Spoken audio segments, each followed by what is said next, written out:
Hello, good evening बच्चों। चलिए आज फिर एनसीईआरटी बुक से क्लास 10th का पहला चैप्टर जो केमिकल इक्वेशन और रिएक्शन है उससे हम फिर एक क्वेश्चन आपके लिए लेके आए हैं। That is question number 6। और ये क्वेश्चन क्या कह रहा है? Balance the following chemical equation. हमारे पास कुछ केमिकल इक्वेशन दिया है और इनको बैलेंस करना है। ठीक है, तो ध्यान से देखिएगा, बोर्ड एग्जाम में बहुत ही इंपॉर्टेंट क्वेश्चंस हैं। ठीक है, तो चलिए देखते हैं। तो जब भी हम केमिकल इक्वेशन को बैलेंस करते हैं तो हमारे पास ये है कि हम law of conservation of mass के रूल को फॉलो करते हैं कि हमारे पास जितने भी रिएक्टेंट हैं और जितने भी प्रोडक्ट बन रहे हैं केमिकल रिएक्शन में, उसमें ये देखते हैं कि जितने एलिमेंट्स हमारे यूज हो रहे हैं उन एलिमेंट्स की जो नंबर है वह दोनों साइड में इक्वल है कि नहीं। तो चलिए पहला इक्वेशन देखते हैं। HNO3 plus CaOH twice that gives CaNO3 twice and H2O। It means nitric acid calcium hydroxide के साथ रिएक्ट करके कैल्शियम नाइट्रेट और वाटर देता है। चलिए इसको बैलेंस करते हैं। तो सबसे अच्छा तरीका यह है कि हम फर्स्ट ऑफ ऑल क्या करते हैं कि जिसको हम कहते हैं हिट, कहते हैं ट्रायल एंड हिट ट्रिक जो होती है। तो इसमें हमारे पास जो सबसे अधिक नंबर ऑफ एटम्स हों जिस एलिमेंट को, पहले उसको ट्राई करते हैं। तो अब यहां पर देखिए, अगर हम ऑक्सीजन को देखते हैं तो ऑक्सीजन लेफ्ट साइड में 3 + 2 5 के नंबर में है और राइट साइड में 3 × 2 = 6 एंड 1 7 है। तो इसके लिए इसके साथ साथ हम और ये देखते हैं कि हमारे पास ऐसे कौन से एलिमेंट हैं जो अनबैलेंस है।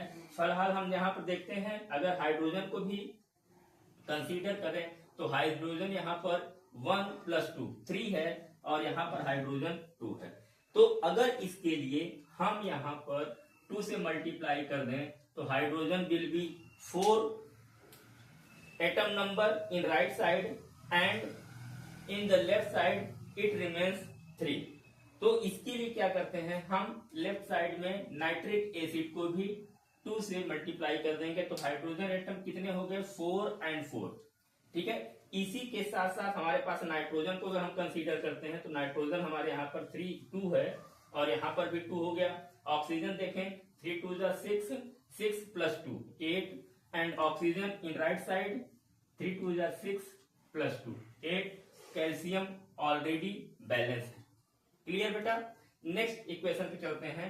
That is sodium hydroxide react with sulphuric acid and it gives sodium sulphate with water. तो सोडियम सल्फेट और वाटर देता है। इसको देखते हैं, इसको बैलेंस करते हैं। तो देखकर ही पता चल जाता है कि हमारे पास कौन से एटम जो है या एलिमेंट अनबैलेंस्ड है। अगर हम सोडियम को कंसीडर करते हैं, सोडियम यहाँ पर 2 एटम के साथ प्रेजेंट है राइट साइड में और यहाँ पर सोडियम आपका केवल 1 एटम है। तो हम क्या करते हैं, यहाँ पर अगर 2 से मल्टीप्लाई कर दें तो सोडियम हमारा बैलेंस हो गया। अब जहां पे आपने जो कोएफिशिएंट लगाया है उस कोएफिशिएंट के साथ देखिए कौन से एटम चेंज हो रहे हैं।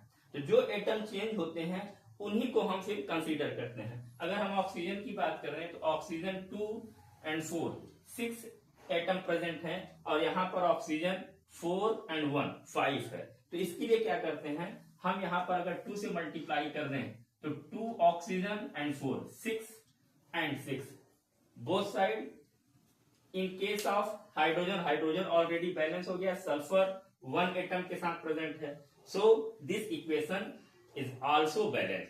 ठीक है, now next equation is sodium chloride react with silver nitrate and it gives silver chloride and sodium nitrate. अब इसमें देखते हैं, अगर यहाँ पर एटम की बात करें, sodium 1 atom, sodium 1 atom, chlorine 1 chlorine 1, silver 1 atom, silver 1 atom. अगर हम नाइट्रेट पूरे ग्रुप को देखें तो नाइट्रेट 1 नाइट्रेट 1। तो this equation is already balanced, so there is no requirement of balancing the equation.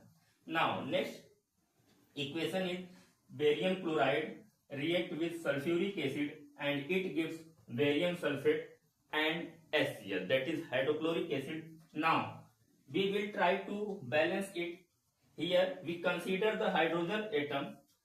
हम क्या करते हैं बेटा, केवल देख करके ही पता लग जाता है कि कौन सा हमारा एलिमेंट अनबैलेंस्ड है।